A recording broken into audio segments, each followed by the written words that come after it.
trigonométrie. J'avais envie de fuir. Mais Dieu nous a fait grâce. Alléluia. Bien aimé, la parole de Dieu est plus que la trigonométrie. C'est plus que l'algèbre. C'est plus que les maths modernes. Il faut avoir la révélation et l'Esprit de Dieu. Nous allons le voir tout de suite. Je disais tantôt, quand on dit le Saint-Esprit est l'intercesseur, il est notre avocat. Ce n'est pas en contradiction avec 1 Jean 2, 1, vous allez vérifier à la maison, qui dit, nous avons un avocat auprès du Père. Jésus-Christ est le juste. Car Dieu le Père, Dieu le Fils et Dieu le Saint-Esprit ne font qu'un. Au verset 8e, la Bible dit, et quand il sera venu, il convaincra le monde en ce qui concerne le péché, la justice et le jugement. Alléluia. Amen. 3 actions. Il va nous convaincre sur le péché, il va nous convaincre sur la justice et il va nous convaincre sur le jugement. J'ai épinglé ici 3 actions du Saint-Esprit. Le Saint-Esprit, premièrement, vient dénoncer les péchés. Alléluia. Amen. Si vous êtes rempli du Saint-Esprit, vous ne serez pas à l'aise dans une vie de péché. Amen. Si vous êtes à l'aise, c'est que vous avez étouffé le Saint-Esprit. Si vous êtes à l'aise, c'est que vous avez attristé le Saint-Esprit. Un chrétien qui a le Saint-Esprit en lui n'est pas à l'aise dans le péché. Le Saint-Esprit vient dénoncer les péchés tant dans la vie individuelle que dans la vie de l'Église. Disons Amen. Amen. Il vient dénoncer les péchés. Mais quand il faut exhorter ton frère qui vit dans les péchés, il faut le faire avec amour, pas avec dédain. Alléluia. Parce que toi, tu es devenu un chrétien qu'on appelle les TTS, très très spirituel. Et quand tu vois un frère qui trébuche, tu dis frère, tu fais encore des choses pareilles vraiment à ton niveau. Je suis désolé. Même toi qui chantes, frère. Des choses comme ça, on n'allait pas trouver ça chez toi. Moi, je pouvais te chasser. Je pouvais te chasser, frère. Non, bien aimé. Alléluia. Amen. On doit le faire avec amour et avec compassion. Avec même tristesse. Et en cachette, tu pries pour ses frères. Je ne sais pas si nous prions les uns pour les autres ici. Je ne sais pas. Je salue l'homme de Dieu qui est dans la salle, l'apôtre, je te salue. Je travaille avec l'apôtre, je l'ai invité, que le Seigneur te bénisse, apôtre. On discutait de la parole de Dieu avec lui. Et on parlait de ces choses. Donc, bien aimé, quand le Saint-Esprit est là, il nous convainc de ce que nous devons faire. Il nous convainc du péché. Toi-même, avant qu'on vienne te conseiller, tu vas te dire, non, moi je dois laisser cette vie. Alléluia. Amen. Je dois laisser ça. Ça ne m'arrange pas. Alléluia. Amen. Et je vais vous dire encore un secret. Si vraiment le Saint-Esprit est assis dans votre cœur, il a pris la gouvernance de votre vie, bien aimé, vous-même, vous allez commencer à vous auto-délibérer. Vous auto-censurer. Tu vas aller quelque part, tu sens vraiment que non, je ne parle pas. Parce qu'il y a Dieu qui parle avec toi. Amen. Et c'est pourquoi, bien aimé dans le Seigneur, avant de faire quelque chose, il faut être convaincu. Amen. Et la conviction dont on parle, c'est le Saint-Esprit qui te souffle à l'oreille. Fais ceci, ne fais pas cela. Alléluia. Amen. Aujourd'hui, nous célébrons la Pentecôte. Deuxième action, le Saint-Esprit convaincra de la justice envers Jésus-Christ. C'est Jésus qui a été fait pécher, crucifié au bois, alors qu'il n'a point péché. Le monde pense qu'il était bon de condamner Jésus. Ça, ce sont ces gens-là. La justice dont on parle concerne ceux qui ont tué Jésus, ceux qui ont condamné Jésus, ceux qui ont vendu Jésus. Alléluia. Ils ont pensé qu'ils avaient bien fait. C'est pourquoi quand Jésus était crucifié, on s'est moqué de lui. On l'insultait. On jetait la salive sur lui. Et pire encore, on lui a même fait avaler les urines pour toi et moi. Alléluia. Et j'ai découvert dans un document que Jésus-Christ a été crucifié nu. Disons Amen. Sans habit. Pour Pour que toi et moi nous soyons habillés aujourd'hui. Amen. Pour que toi et moi nous ayons la gloire. Mais les gens qui ont écrit la Bible par politesse, ils ont dit non. Faisons qu'il avait quelque chose, un linceul autour des reins. Mais Jésus a été tellement humilié pour que toi, tu aies la vie éternelle. Amen. Pour que toi et moi, nous ayons le Saint-Esprit. C'est pourquoi, bien aimé, quand tu viens à l'église, un frère te choque, un frère te fait un mal. Ne regrette pas trop, parce que ce que Jésus a subi est plus que ça. Moi, personne ne peut me décourager. Personne ne peut me chasser de cette église par son comportement. Parce que je sais que Jésus a vécu pire que ça. Amen. Moi, je prêchais dans une église. On n'avait pas d'enfants. 7 ans de mariage. Certains frères, pas tous, certains frères de l'église ont commencé même à se moquer de moi. Ils disaient, ils prêchent la parole de Dieu, mais où sont les enfants? Bien-aimés, ils ne savent pas que c'est ce que Dieu a préparé pour toi. Moi, j'ai continué. Et un jour même, je ne savais pas qu'on me critiquait. J'ai dit, enfant, j'ai prêché l'évangile. Enfant ou pas enfant, Dieu est sur son trône. Il a pour marcher bien la terre. Moi, je ne sers pas Dieu pour les bénédictions. Je ne sers pas Dieu pour les habits. Je ne sers pas Dieu pour l'argent. Je ne sers pas Dieu pour les enfants. Je le sers parce qu'il m'a appelé.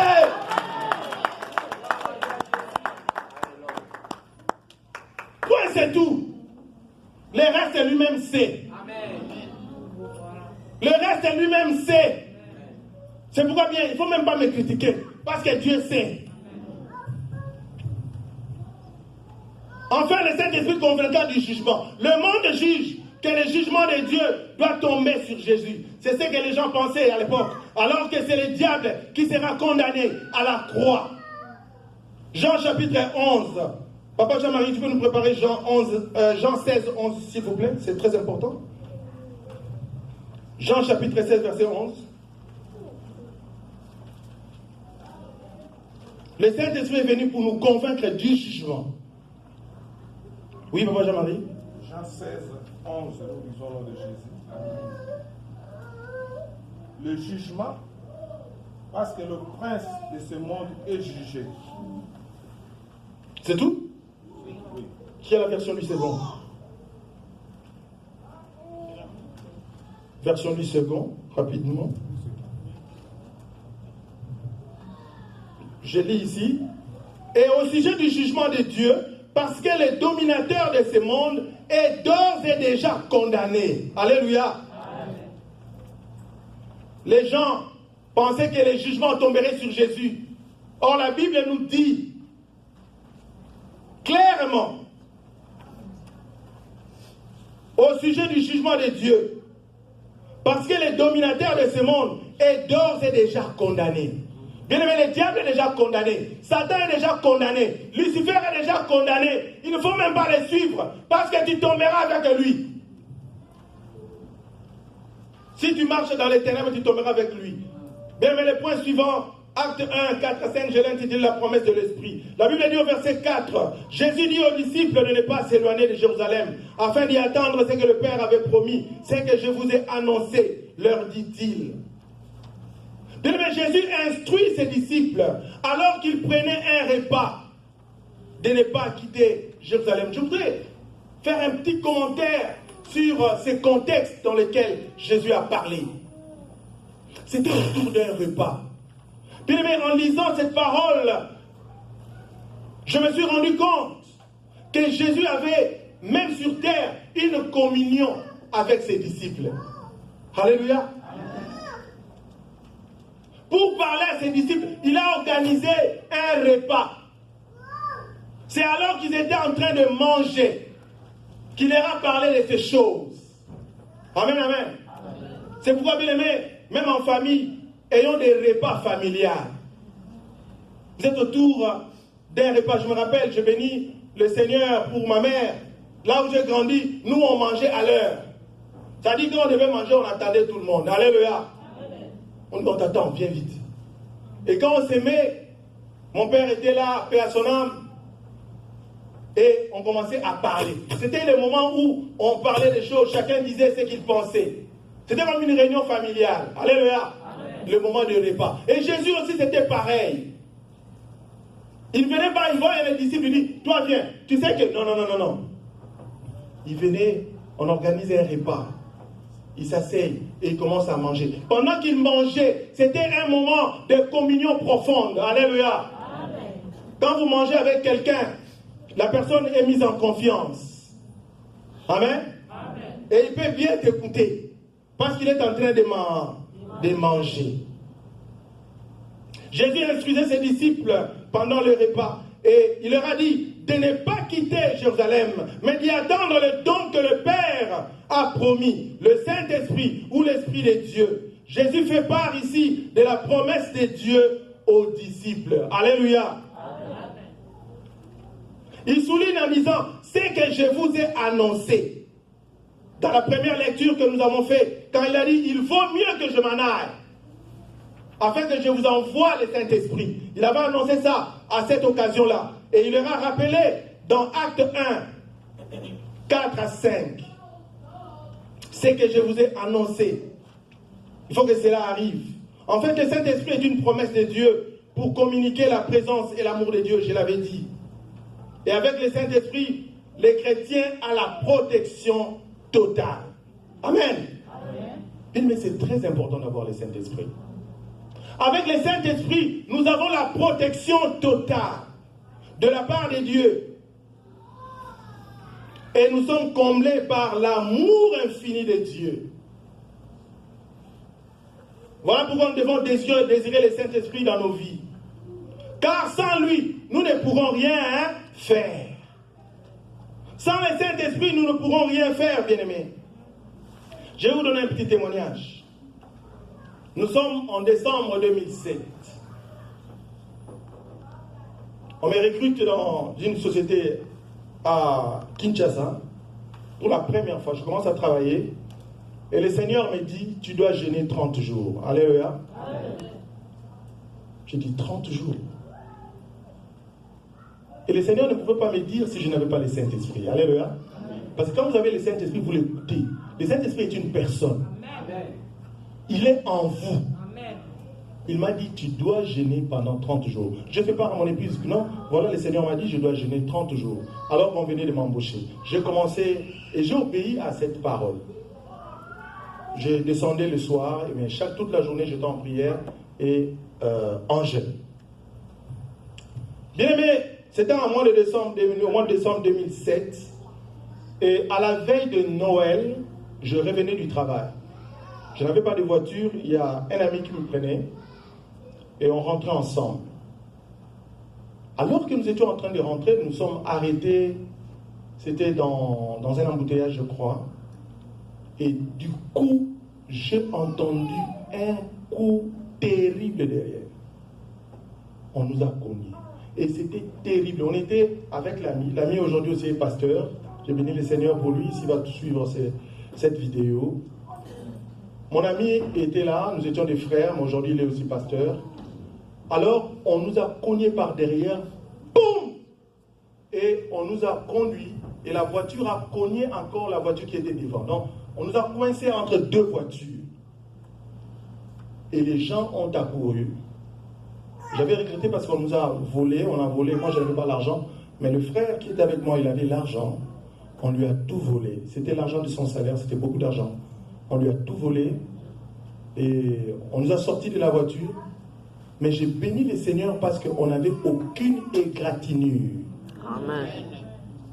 Et c'était un frère qui aime Dieu. On servait le Seigneur ensemble dans une église, on dormait sous le banc, on priait avec lui et on commençait aussi à travailler ensemble.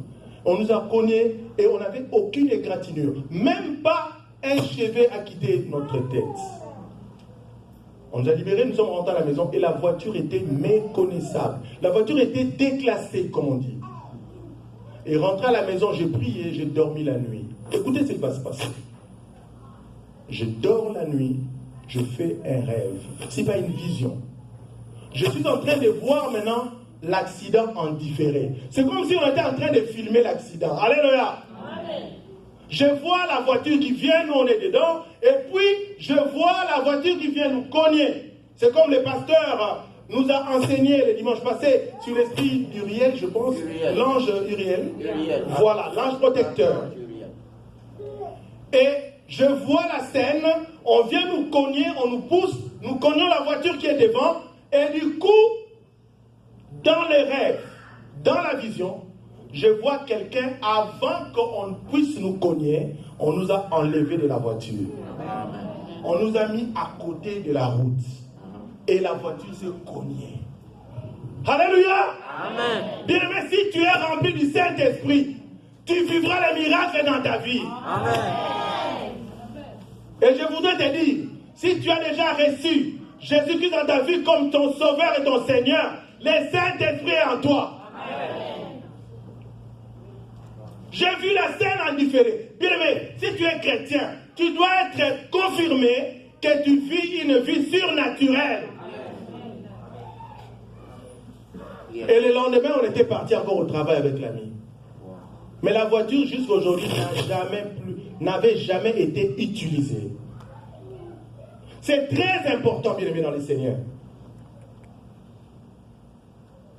Le verset 5 nous dit, car Jean a baptisé d'eau, mais dans peu de jours, vous serez baptisés du Saint-Esprit. Matthieu 3, 11 nous dit, je lis rapidement, moi je vous baptise d'eau pour vous amener à la repentance. Mais celui qui vient après moi est plus puissant que moi, et je ne suis pas digne de porter ses souliers. Lui, il vous baptisera du Saint-Esprit et de feu. Alléluia. Bien-aimé, Jésus est venu afin que tu sois baptisé du Saint-Esprit et de feu. C'est pourquoi, bien-aimé, j'anticipe, avant que les disciples ne parlent en langue, la Bible le dit, ta Bible le dit, qu'il y avait des flammes de feu. Amen. Ça, c'est dans la dimension surnaturelle, dans la dimension invisible. Il y avait d'abord le feu qui était descendu sur les disciples avant qu'ils ne commencent à parler en langue. Alléluia. Amen. C'est pourquoi il faut désirer d'avoir le Saint-Esprit. Et il faut être confirmé que le Saint-Esprit est en moi. Et le parler en langue aussi, c'est un des signes que le Saint-Esprit est avec vous. Le baptême d'eau ou baptême de Jean est un signe de changement de vie ou de repentance, tandis que le baptême de Saint-Esprit et de feu est un signe de l'effusion du Saint-Esprit sur le croyant. Le Saint-Esprit agit comme un feu purificateur qui, répandu sur le peuple, séparera les vrais des faux fils et des fausses filles d'Abraham. Amen. Amen. Vous ne m'avez pas entendu. Amen. J'ai dit que le Saint-Esprit agit comme un feu purificateur qui, répandu sur le peuple, séparera les vrais des faux fils et des fausses filles d'Abraham. Bien, mais si vous avez le Saint-Esprit, vous ne pouvez pas être à l'aise avec un ami qui vit dans le péché. Amen. Vous ne pouvez pas être à l'aise. Même les Français disent, c'est que se ressemble, ça semble. C'est que se ressemble, ça semble. Si tu es à l'aise avec un voleur, c'est que toi tu es aussi un voleur. C'est pourquoi les juristes sont parmi nous. En droit, quand on recherche quelqu'un, on les trouve avec un autre, on vous prend vous deux. Amen. Pour faire avancer le procès. On va dire non, si on les laisse, peut-être qu'on a laissé un pion important. C'est pourquoi, bien aimé, qui tu fréquentes dans ta vie? Si tu es une fille sérieuse, tu es une femme sérieuse, tu ne peux pas fréquenter des prostituées. Alléluia. Amen. Sinon, vous leur prêchez la parole. Mais non, oh non, je suis souvent avec eux, et tout ça, il faut les gagner au Seigneur. Lorsqu'elle devient ton ami, bien aimé, le penchant est clair, c'est toi qui vas aller vers là. C'est toi qui vas aller vers là. Et je regrette même aujourd'hui, il y a des gens qui ont honte de prêcher l'évangile. Moi, je n'ai pas honte de prêcher l'évangile. Amen, amen. Le Saint-Esprit est un feu purificateur. Bien aimé, 6e point, la réalisation de la promesse, le don de l'Esprit. Acte 2, 1 à 8. La Bible dit ceci: le jour de la Pentecôte, les disciples furent rassemblés au même endroit. Notons ici que les disciples ont tous, sans exception, respecté la recommandation de Jésus-Christ formulée dans Acte 1, 4. De ne pas s'éloigner ou de quitter Jérusalem. Papa Jean-Marie, vous pouvez nous aider? Acte 2, 1 à 4. Acte 2, 1 à 4. Acte 2, 1 à 4. 1 à 4, oui. Nous lisons au nom de Jésus. Amen. Le jour de la Pentecôte, ils étaient tous ensemble dans le même lieu. Tout à coup, vint du ciel un bruit comme celui d'un vent impétueux. Amen. Et il remplit toute la maison où ils étaient assis. Des langues semblables à des langues de feu leur Voilà. apparurent, Amen. séparées les unes des autres et se posèrent chacun d'eux. Amen. Et ils furent tous remplis du Saint-Esprit et se mirent à parler en langue, en d'autres langues, selon que l'Esprit leur donnait de s'exprimer. Amen. Amen. Bien aimé, je l'ai dit tantôt, avant qu'ils ne parlent, avant qu'ils se mirent de parler en langue, avant que les disciples ne parlent en langue, il y avait le feu qui était descendu sur eux. En réalité, ils étaient baptisés du Saint-Esprit. Mais ce qui est très important, bien aimé, c'est l'obéissance à la recommandation de Jésus. Jésus a dit: ne quittez pas Jérusalem. Restez à Jérusalem jusqu'à ce que je vous enverrai le Consolateur. Amen. Bien, mais aujourd'hui, est-ce que tu respectes la parole de Dieu? Est-ce que tu respectes les recommandations de Dieu? Quand Dieu te dit quelque chose, est-ce que tu préfères obéir à Dieu ou obéir aux hommes? Bien, mais apprenons à respecter la parole de Dieu. Mais ce que j'aime ici, bien aimé dans le Seigneur, c'est que tous les disciples ont respecté. Personne n'était sorti de Jérusalem. Ils étaient tous là. Et c'est ce qui a fait leur force. Nous, chrétiens aujourd'hui, nous devons tous respecter la parole de Dieu. Avant de faire toutes choses, dis-toi, que dit la parole de Dieu à ses propos? Alléluia. Tu veux faire quelque chose, tu dois savoir quelle est la disposition que la parole de Dieu dit par rapport à cette chose. Nous devons prier sans cesse. Alléluia. Bien aimé, la prière est une puissance. Amen. La vie de prière est une merveilleuse chose. Amen. Si tu mènes une vie de prière, si tu es un vrai enfant de Dieu, si tu es un vrai fils d'Abraham, si tu es une vraie fille d'Abraham, bien aimé, ta vie deviendra merveilleuse. Tu auras une paix que le monde ne peut pas te donner. Même si tu n'as pas l'argent, tu auras la paix. Amen. Mais toi, tu as seulement la paix quand tu as l'argent. C'est pas bien. Si tu as l'argent, tu es content, tu deviens gentil, tu vas t'appeler les gens, parce que tu as l'argent. Mais si tu n'as pas l'argent, mon cher, comment ça va? Mon cher, je te dis, c'est difficile, hein? C'est difficile. Et en tant qu'enfant de Dieu, il faut être toujours serein, être tranquille. Alléluia. Parce que ton bonheur ne dépend pas de l'argent. Jésus a dit, vous achèterez sans argent. Alléluia. Sans argent. Sans argent, tu peux faire des grandes choses. Il y a des gens qui ont l'argent, mais qui se promènent avec des oxygènes comme ça. J'ai vu ça ici en Amérique. Un malade, avec son oxygène, il entre dans le supermarché. Mon Dieu. Mais toi et moi, nous n'avons pas de sang donné. À combien plus forte raison, nous ne pouvons pas glorifier le Seigneur. Acclamons le Seigneur très très fort.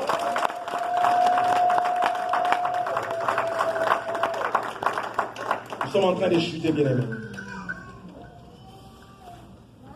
Bien-aimés dans le Seigneur, l'obéissance à la parole du Seigneur produit les miracles. Nous devons apprendre à obéir à la parole de Dieu. Tu es dans cette salle. Tu attends quelque chose de Dieu. Tu attends une bénédiction. Tu attends un miracle. Sois dans l'obéissance. Sers ton Dieu. Ne t'occupe pas du reste. Alléluia. Dans la vie, tu ne peux pas t'occuper de tout. C'est Dieu qui s'occupe de tout. Amen. Toi, fais ce que tu dois faire et Dieu te visitera. Amen. Et il te visitera certainement. Je suis venu prophétiser pour toi ce matin. Ne crains rien. Les petits problèmes que tu vis là, ça va passer. Amen. Alléluia. Amen. Ça va appartenir au passé. Et tu vas glorifier le Seigneur. Amen. La Bible a dit, tu ne mourras pas, tu vivras. Tu raconteras les œuvres de l'Éternel. Tu raconteras les œuvres de l'Éternel. Jésus-Christ est au volant de ta vie. Amen. Toi, dors tranquillement. Amen. Quand vous conduisez un enfant en voiture, l'enfant dort. Il ne sait pas ce que le conducteur est en train d'endurer. Peut-être que le terrain est glissant. Tu es en train de diminuer la vitesse. Tu es en train de gérer les virages. Mais l'enfant dort. Le conducteur, c'est Jésus-Christ. Toi, dors tranquillement. J'avais découvert une chose dans la Bible. La Bible dit, celui qui trouve un mari trouve le repos. Alléluia. L'église de Dieu a pour mari le Seigneur. A pour époux le Seigneur. L'église doit être dans le repos. Pas dans les soucis. Parce que Dieu fait toutes choses pour nous. Je disais, bien aimé dans le Seigneur, que nous devons vivre dans l'obéissance totale de la parole de Dieu. Si tu veux vivre les miracles dans ta vie, obéis seulement à la parole de Dieu et tu verras la gloire de Dieu venir dans ta vie. Si la gloire tarde, je disais ceci, si la gloire tarde, si tu ne vis pas les miracles, c'est parce que l'obéissance aussi tarde. Ah, tu n'as pas compris cette nuance. Si la gloire tarde, c'est parce que l'obéissance aussi tarde. Amen. Toi, fais ce que Dieu t'a dit de faire. Amen. Et le miracle viendra. Amen. La gloire viendra. L'impossible viendra. Amen. Le Saint-Esprit viendra. Amen. Moi, j'ai béni Dieu parce que j'ai appris à vivre dans l'obéissance à la parole de Dieu. Amen. Il fut un moment, même mon père, mon feu père, il disait, mais mon fils, tu as terminé les études, mais toujours la prière, la prière. Je suis désolé pour toi. Je m'inquiète pour ta vie. Je me voyais chaque dimanche arranger mes petites choses et prendre mon maracas. J'ai parcouru une longue distance à pied. Ceux qui connaissent Kinshasa, j'ai quitté Kingawa à pied jusqu'à Limete pour aller prier. Et c'est là tout le temps. Parfois, chaque semaine, il y avait des séminaires. En Afrique, il y a des séminaires, parfois toute la semaine. Hein. On est toujours à l'église. Mon père commençait à se faire de la peine pour moi. Mais toi, jusqu'à quand tu vas continuer à servir ce Dieu?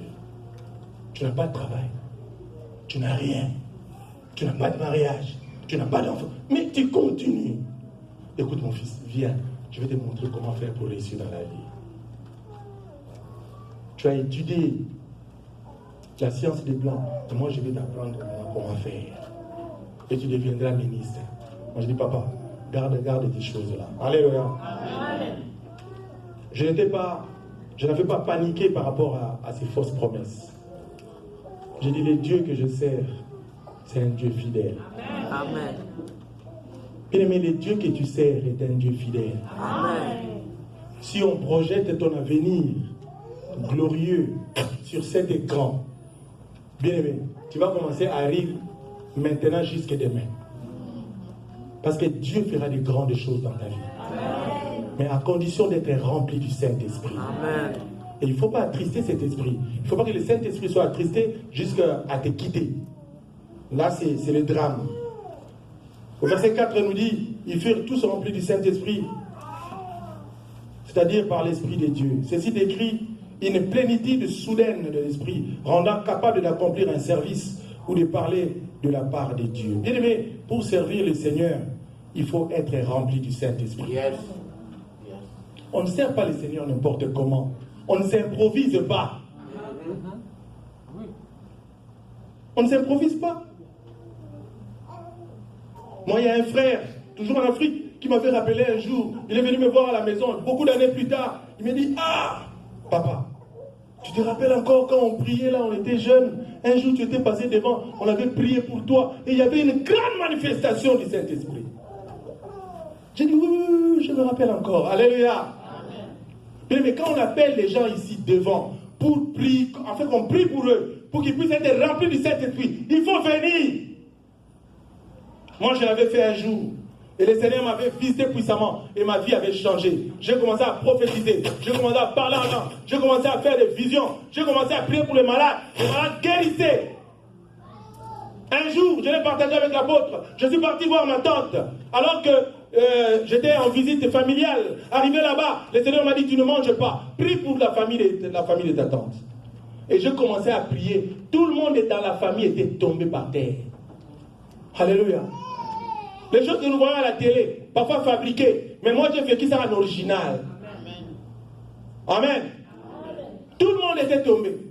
Quand je suis rentré, mes cousines ont commencé à appeler. Oh non, voilà ce que le grand cousin a fait. Appelez-le aussi chez vous. Le Saint-Esprit a dit, ne parle pas. Amen, amen. Parce que ce n'est pas moi qui avais fait ça. Mais c'était Dieu. Alléluia.